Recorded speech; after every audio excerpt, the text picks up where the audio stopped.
Hello friends, मैं गुलशन पांडे आप सबका स्वागत करता हूं आपके अपने यूट्यूब चैनल ब्रेन ट्विस्टर पर।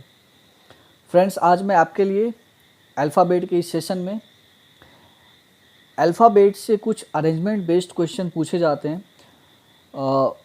अक्सर बैंकिंग के एग्ज़ाम्स में पूछे जाते हैं, कैट के एग्ज़ाम्स में पूछे जाते हैं और जो एसएससी, सीजीएल और अदर एग्ज़ाम्स में भी इस तरीके का क्वेश्चन होता है जो अल्फ़ाबेट के अरेंजमेंट पे बेस्ड होता है, जिसमें कुछ नंबर्स या फिर अल्फ़ाबेटिकल लेटर या फिर सिंबल के फॉर्म में ऊपर अरेंजमेंट दिया हुआ होता है और उस पे बेस्ड क्वेश्चन होता है।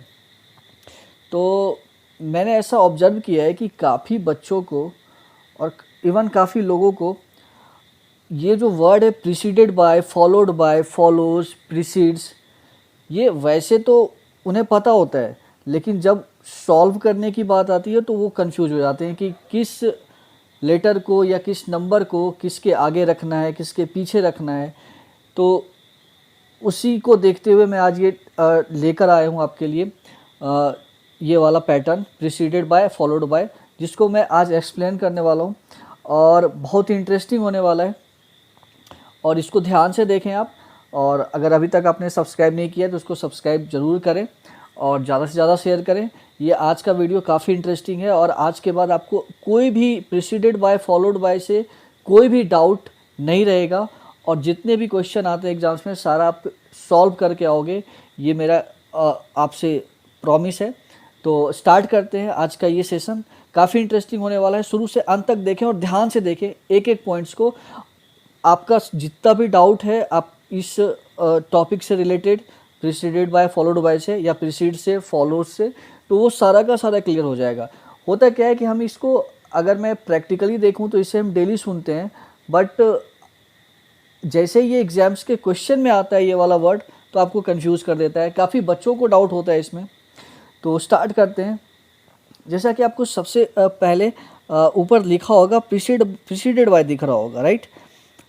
अब यहाँ पे मैं इसको एक्सप्लेन करूँगा कि प्रीसीडेड बाय का मीनिंग एक्चुअली होता क्या है, राइट।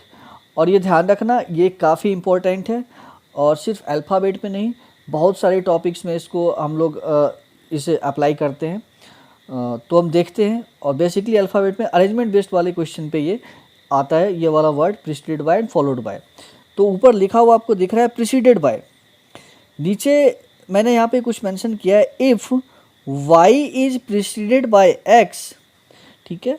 ये मेरा एक सेंटेंस लिखा हुआ है, if y is preceded by x which means x comes before y and it's also means x precedes y। तो मैं ये पूरे सेंटेंस में आपको प्रीसीडेड बाय और प्रीसीड्स को एक्सप्लेन अच्छे से कर दूंगा, आप ध्यान से देखना। अगर यहाँ दिया हुआ है if y is preceded by x, तो इसका सिंपल सा मीनिंग है कि जो प्रीसीडेड बाय के बाद जो एलिमेंट आता है, प्रीसीडेड बाय के बाद जो एलिमेंट आ रहा है x, ये जो है वो y से पहले होगा, राइट। एकदम सिंपल सा मीनिंग में समझें तो जहाँ नीचे लिखा हुआ है x कम्स बिफोर y, तो मेरा भी यही कहना है कि अगर आपको कोई भी ऐसा सेंटेंस दिखे जिसमें प्रीसीडेड बाय वाला जो एलिमेंट है वो पहले वाले एलिमेंट से पहले आता है, जिसका मतलब यहाँ लिखा है x कम्स बिफोर y, तो यहाँ जो x है, y के बाद जो x लगा है ये y से पहले आएगा। और इसका मतलब दूसरा भी होता है x प्रीसीड्स y। इसी का ये फॉर्म अगर हम देखें तो लिखा है x प्रीसीड्स y, मतलब x जो है वो y से पहले होगा।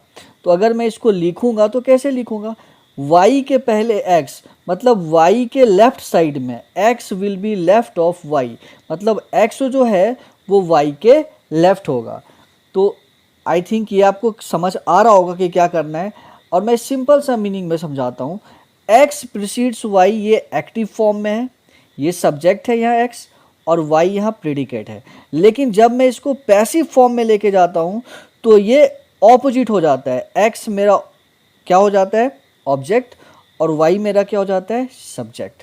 तो जब आपको मिले प्रीसीडेड बाय तो उसमें ऑब्जेक्ट को सब्जेक्ट से पहले रखना है और अगर x प्रीसीड्स y दिया हुआ है या x y यहाँ कुछ भी हो सकता है, अगर आपको कोई भी नेम दिया हुआ है या कुछ भी दिया हुआ है, अगर पहला एलिमेंट आपको प्रीसीड्स वाले में अगर आपको दिखता है जो पहला एलिमेंट वो y से पहले होगा, और प्रीसीडेड बाय में y के बाद जो एलिमेंट होगा वो पहले वाले एलिमेंट से पहले होगा।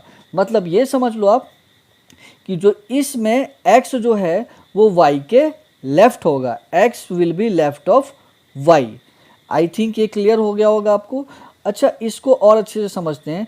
Tuesday is preceded by Monday, तो आपको मैंने क्या कहा था कि प्रीसीडेड बाय वाला जो एलिमेंट होता है, प्रीसीडेड बाय के बाद जो एलिमेंट होता है वो पहले आता है, मतलब लेफ्ट साइड में आएगा, पहले वाले एलिमेंट के लेफ्ट साइड आएगा। मतलब मंडे जो है वो ट्यूसडे से पहले होगा। इसको दूसरे शब्दों में हम कह सकते हैं Monday precedes Tuesday. Monday precedes Tuesday means Monday जो है वो ट्यूसडे से पहले होगा। तो आई थिंक ये एग्जाम्पल से भी क्लियर हो गया होगा आपका। प्रीसीडेड बाय का मतलब होता है कम्स बिफोर, मतलब दूसरा वाला जो एलिमेंट है जो प्रीसीडेड बाय के बाद आया है वो पहले वाले एलिमेंट के लेफ्ट में होगा, राइट।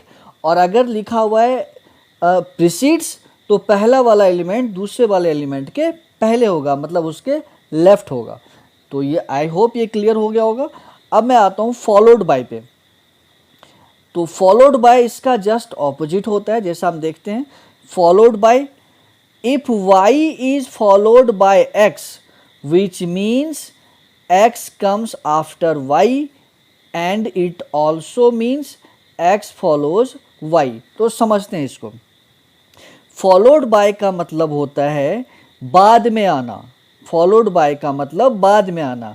प्रीसीडेड बाय का मतलब होता है पहले, दूसरा वाला एलिमेंट पहले होगा, और फॉलोड बाय का मतलब दूसरा वाला जो एलिमेंट है वो पहले एलिमेंट के बाद आएगा।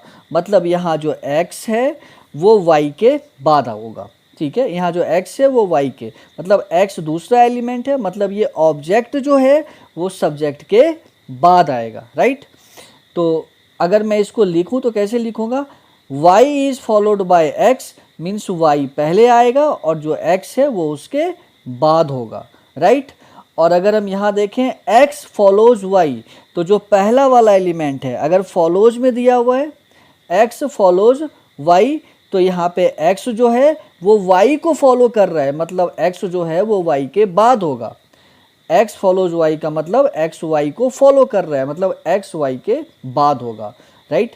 तो अगर हम इसको देखें x will be right of y, x will be right of y, क्योंकि y is followed by x है, मतलब x जो है जो दूसरा एलिमेंट है वो पहले वाले एलिमेंट के बाद आएगा अगर फॉलोड बाय है तो इसका मतलब राइट होगा, पहले वाले एलिमेंट के दूसरा एलिमेंट जो होगा पहले वाले एलिमेंट के राइट साइड पे होगा, तो y के राइट साइड पे x होगा।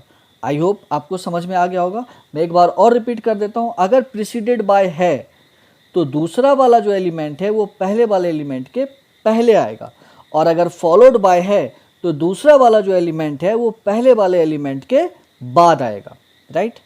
अगर प्रीसीड्स दिया हुआ है तो पहला वाला एलिमेंट दूसरे एलिमेंट के पहले होगा, और अगर फॉलोज दिया हुआ है तो पहला वाला एलिमेंट दूसरे वाले एलिमेंट के बाद आएगा, राइट। एक एग्जाम्पल से भी देखते हैं। Monday is followed by Tuesday, Monday is followed by Tuesday, तो यहाँ फॉलोड बाय के बाद दूसरा एलिमेंट क्या है, ट्यूसडे है, तो ट्यूसडे जो है वो मंडे के बाद आएगा, मतलब ट्यूसडे मंडे के राइट साइड पे होगा, राइट। ट्यूसडे मंडे के राइट साइड पे होगा। तो आई होप ये चीज़ें आपको अच्छे से समझ में आ गया होगा। और मैंने आज ये सेशन इसलिए लेकर आया था क्योंकि जो अल्फ़ाबेट में जो कुछ क्वेश्चन होता है वो अरेंजमेंट बेस्ड होता है, तो उसमें ये प्रीसीडेड बाय फॉलोड बाय को अप्लाई करा जाता है। तो ये काफ़ी बच्चों को नहीं पता होता है, जिसके कारण वो कंफ्यूज हो जाते हैं कि मुझे किस एलिमेंट को किसके राइट और किसके लेफ़्ट रखना है। तो आई होप आपको ये चीज़ें अच्छे से समझ में आ गया होगा। और अभी तक आपने मेरा चैनल सब्सक्राइब नहीं किया है तो ज़रूर सब्सक्राइब करें और ज़्यादा से ज़्यादा शेयर करें, ताकि काफ़ी लोगों तक ये पहुँचे, काफ़ी बच्चों तक पहुँचे और सभी का डाउट्स क्लियर हो सके। और अगर आपको वीडियो अच्छा लगता है तो लाइक ज़रूर किया करें। मिलते हैं हम लोग नेक्स्ट अल्फ़ाबेट के नेक्स्ट वीडियो में, जिसमें मैं अरेंजमेंट बेस्ड क्वेश्चन लेकर आऊँगा जो काफ़ी इंपॉर्टेंट है किसी भी एग्ज़ाम के पॉइंट ऑफ व्यू से। Thank you guys.